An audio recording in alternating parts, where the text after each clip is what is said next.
Have you ever stopped for someone who seemed invisible to the world, only to realize they were carrying a story that could change your life forever? Before we dive in, if you believe in kindness, compassion, and the power of a single good deed, make sure to subscribe to Pure Kindness Stories and like this video. It really helps us continue sharing these real, heart-touching moments that remind us all what it means to be human. It was a chilly Tuesday morning when Emma rushed out of her apartment, clutching a paper bag filled with sandwiches and fruit. The city was its usual blur of honking horns, hurried footsteps, and coffee-fueled commuters.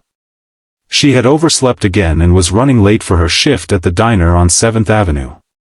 As she briskly walked down the street, her eyes caught sight of something, or rather, someone, that slowed her steps. An old man sat hunched over on a worn bench near the bus stop.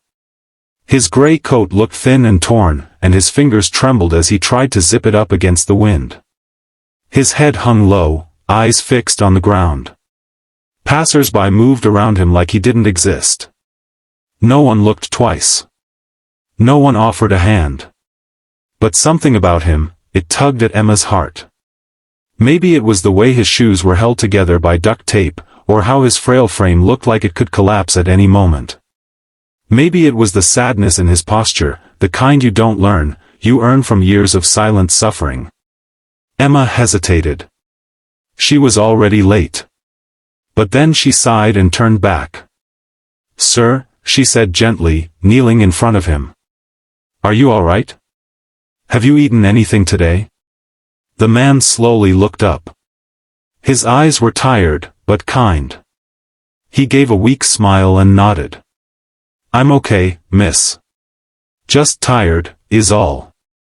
Emma reached into her bag and pulled out a sandwich. "I have extra.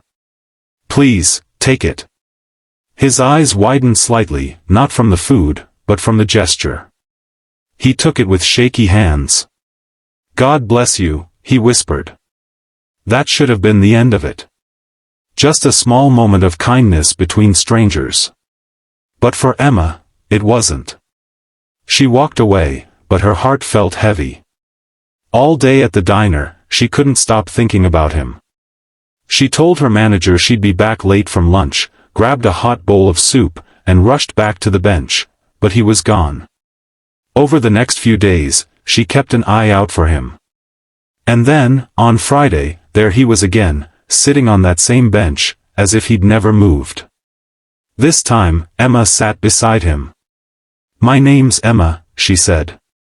"What's yours?" He smiled, a little brighter this time. "Walter. Walter Greaves." She learned that Walter had once been a math teacher at a local high school.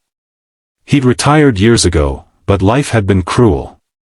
His wife died from cancer, his son moved away and lost touch, and eventually, he couldn't afford the rent on his apartment.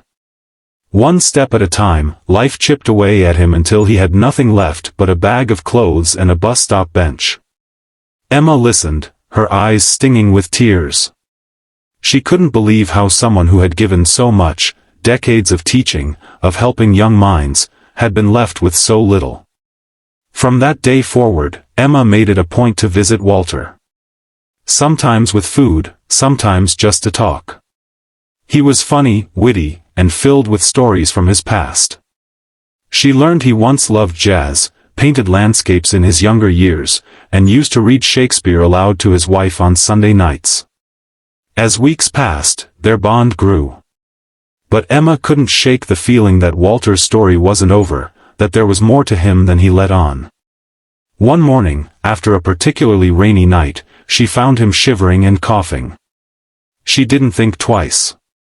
She called her landlord, begged for a temporary extension on her rent, and used the money she'd saved for her art school application to pay for a room at a nearby shelter and get him warm clothes and medical care. Walter protested. "You've already done so much." But Emma held his hand. "You've done enough for the world. Let someone return the favor." A month later, something remarkable happened.